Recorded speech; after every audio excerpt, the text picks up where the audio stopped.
जय हिंद। देखिए, भारत सरकार की जो पीएलआई स्कीम था वो किस तरह चीनी जो स्मार्टफोन कंपनियां हैं या फिर जो इलेक्ट्रॉनिक कंपनियां उसकी कमर तोड़ दी, इसको समझिए ध्यान से।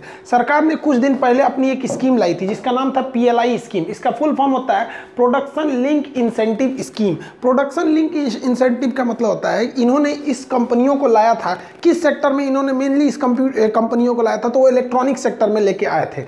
ये मेनली इलेक्ट्रॉनिक सेक्टर में लाने वाली कंपनियों के लिए लाया गया था और कहा गया था कि अगर कोई भी इलेक्ट्रॉनिक कंपनी भारत में आती है और वो प्रोडक्शन करती है तो जितना ज़्यादा उसको प्रोडक्शन दिया जाएगा, सरकार उसको बगल से कुछ पैसे यानी इंसेंटिव्स देगी। अब आप कहेंगे कि सर ये तो सरकार की बेवकूफ़ी है, क्योंकि अगर कंपनियां आ जाती हैं और वो प्रोडक्शन करती हैं तो जितना ज़्यादा प्रोडक्शन करेगी सरकार उतना ज़्यादा देगी यहाँ पे, तो फिर सरकार को फ़ायदा क्यों हुआ?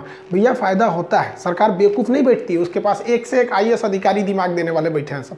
आप देखिए, अगर कंपनी आती है तो कई तरह के टैक्स देंगे, वो पहले जीएसटी देंगे, बाद में इनकम टैक्स दे देंगे, ज़्यादा कमाएंगे तो सेस दे देंगे, वहाँ पे बहुत सारी चीज़ें लगेंगी। उसके अलावे वो कितना रोजगार देंगे, हमसे बिजली को खरीदेंगे, हर चीज़ करेंगे ना, तो बहुत ज़्यादा फायदा। एक तरह से अगर देखिएगा तो 100% उनसे अगर लिया जाएगा तो उसका 20 से 25% ही इंसेंटिव में जाएगा उनको, तो बहुत अच्छा स्कीम है। तो शुरुआत में जब ये गवर्नमेंट की थी तो बहुत ज़्यादा इसका रिजल्ट देखने को नहीं मिला था, लेकिन आज 2 से ढाई महीने बाद इसके बहुत अच्छे रिजल्ट देखने को मिल रहे हैं। आप अगर देखेंगे तो इस सेक्टर में जो अगर खास करके 5G सेक्टर में, तो 5G सेक्टर जो होता है वो काफ़ी कॉम्प्लिकेटेड हो जाए। 3G और 4G की तरह उसके कन्वेंशन टावर नहीं होते हैं सब, वो एकदम नई टेक्नोलॉजी पे आती है 5G टेक्नोलॉजी। और 5G के इंस्ट्रूमेंट्स इतने महंगे होते हैं और वो टेक्नोलॉजी भारत में थी नहीं।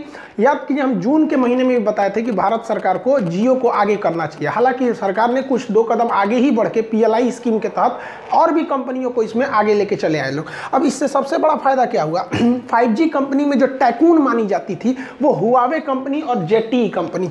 हुआवे और जेटी कंपनी से पूरी दुनिया परेशान थी और इनके प्रोडक्ट इतने सस्ते और इतने एडवांस होते थे कि लोग आराम से इन्हें ले लेते थे। सर, इनके आगे कोई कंपटीशन ही नहीं था। लेकिन जब से कोरोना आउटब्रेक हुआ उसके बाद चीनियों के प्रति लोगों का एक तो जो फेथ था वो कम हो गया और हुआवी कंपनी पे अमेरिका ने तो पूरी तरह बैन लगा दिया कि ये स्पाइंग कर रहे हैं, डाटा चुरा रहे हैं। और भारत ने जिस तरह से धड़ाधड़ ऐप्स को बंद कर रहा है, चीनी कंपनियों के माथे एकदम ठनक गया वहां पर। देखिए, भारत तो चाहता था कि वो हुआवे और जेटी कंपनी को टक्कर दे, लेकिन भारत के सामने कोई ऑप्शन ही नहीं था। हाँ, नोकिया और इरेक्सन जैसी कंपनियां थी जो यूरोपीय कंपनी थी, वो लोग के भी प्रोडक्शन थे 5G के मामले में, लेकिन वो काफ़ी कॉस्टली थे। लेकिन भारत सरकार के जो पीएलआई स्कीम है इसने बहुत ज़्यादा असर दिखाया और भारत की पहली ऐसी कंपनी नोकिया हो जाएगी। देखिए, नोकिया भारत की कंपनी नहीं है, लेकिन नोकिया ने भारत में 5G जो भी इंस्ट्रूमेंट है उसका प्रोडक्शन चालू कर दिया नोकिया की कंपनी ने, और भारत से पहली बार में इसका निर्यात भी होने लगा यहाँ पर इस कंपनी ने। तो ये बहुत बेहतरीन काम किया भारत का ये पीएलआई स्कीम। यहाँ पर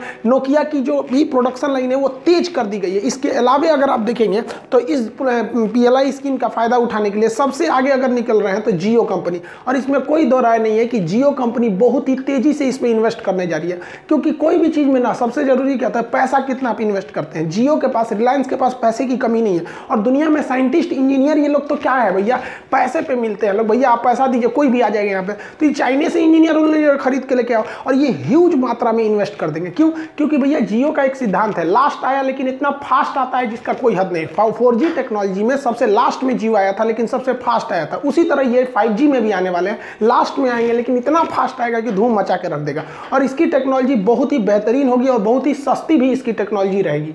जियो के अलावे टाटा भी इसमें एंट्री मारने जा रहा है, क्योंकि पीएलआई स्कीम के तरह टाटा को इसमें कुछ खास फायदा नहीं हुआ था, और टाटा टेलीकॉम इंडस्ट्री में एक बार घुसा भी है, उसको कुछ खास उसमें फायदा नहीं हुआ। याद कीजिए, टाटा डोकोमो जो सक्सेस नहीं हुआ था, जो अपने 2G और 3G के मॉडल में सक्सेस नहीं हो पाया था, वो डोकोमो के साथ जो जॉइंट वेंचर बनाया था। तो अब टाटा इसमें पूरी तरह से कूदने जा रहा है। अब रिलायंस की जो जियो है, टाटा और ये इरिक्सन, ये 3 कंपनियां अभी और रेस में है। तो आप अगर ओवरऑल में अगर देखेंगे तो भारत में तो नोकिया ने अपना चालू कर ही दिया है, तो भारत से अब 4 कंपनियां क्या करने जा रही हैं भैया, 5G का प्रोडक्शन करने जा रही हैं।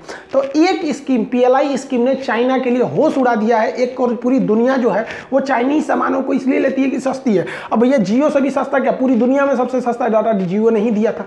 तो अब पूरी दुनिया को विश्वास है कि भाई भारत से भी सस्ता मिलेगा और भरोसेमंद भी मिलेगा। तो ये स्कीम बहुत बेहतरीन काम की और चाइना के लिए सरदर्द बन गया। देखिए, इसी स्कीम का फायदा उठाते हुए कंपनियां सोच रही हैं कि स्मार्टफोन चार्जर का एक बहुत बड़ा मार्केट है जिस पे सबका ध्यान नहीं जाता है। ये $5 बिलियन का मार्केट है, $5 बिलियन। इतना बड़ा मार्केट है और भारत थोड़ा सा अगर इसमें पुश करता है तो पूरी दुनिया का 50% मार्केट कैप्चर कर लेगा भारत, क्योंकि यहाँ पर अब स्मार्टफोन चार्जर बनने की अब एकदम होड़ लग गई है। वियतनाम भी है इसमें, ताइवान भी है, जापान, चाइना भी है, लेकिन अब भारत इसमें जा रहा है। भारत की टारगेट है कि पूरी दुनिया के जो स्मार्टफोन चार्जर का मार्केट है उसका 50% एक्वायर कर लिया जाए, और ये बहुत ईजिली हो सकता है क्योंकि जब से भारत की PLI स्कीम चालू हो गई है अब कंपनियों को डबल फायदा। ज़्यादा प्रोडक्शन करो, प्रॉफिट ज़्यादा होगा, तुम ज़्यादा करोगे तो गवर्नमेंट भी तुम्हें अलग से इंसेंटिव भी देगी, तो इससे रोजगार भी आएगा, GDP भी आएगा, और हमारे कंपटीटर के लिए एक तो जो चाइना को कहा जाता था इलेक्ट्रॉनिक हब है, वो धीरे धीरे उससे ये तमगा छीना जाएगा। चाइना को सबसे बड़ा झटका जो दिया वो सैमसंग कंपनी ने दिया। सैमसंग ने तो चाइना से पूरा तरह बोरिया बिस्तरी समेट के भारत में एंट्री मार दिया, और अभी हाल ही में भारत में सैमसंग ने सबसे बड़ा जो इन्वेस्टमेंट किया, लगभग 5,000 करोड़ का इन्वेस्टमेंट कर दिया, और वो स्मार्टफोन के डिस्प्ले के लिए कर दिया।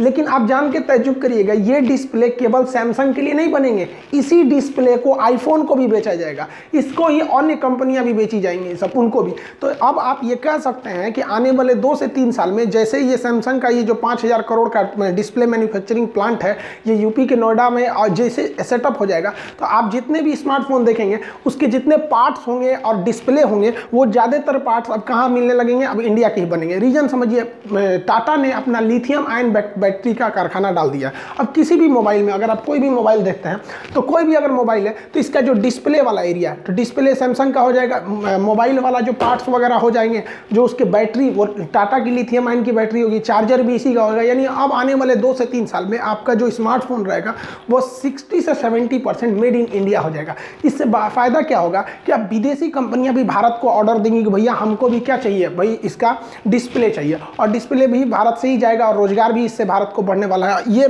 टेंडर जो है ये बेसिकली यूपी के नोएडा में इसको शिफ्ट किया जाएगा। गवर्नमेंट, यूपी गवर्नमेंट भी पूरा जोर लगाई है कि ये कैसे भी उनके हाथ से ये ना निकले, लेकिन इसको पूरी तरह सैमसंग मन बना लिया है कि वो भारत में इसको सेटअप करेगा। PLI स्कीम के तहत जो सबसे बड़ा एक ड्रॉबैक है उसको लैपटॉप को शामिल नहीं किया गया। हम तो गवर्नमेंट से कहते हैं इसमें लैपटॉप को भी शामिल कर दी, क्योंकि पूरी दुनिया में लैपटॉप का सबसे बड़ा मार्केट अगर किसी ने कैप्चर किया हो तो चाइना ने किया है।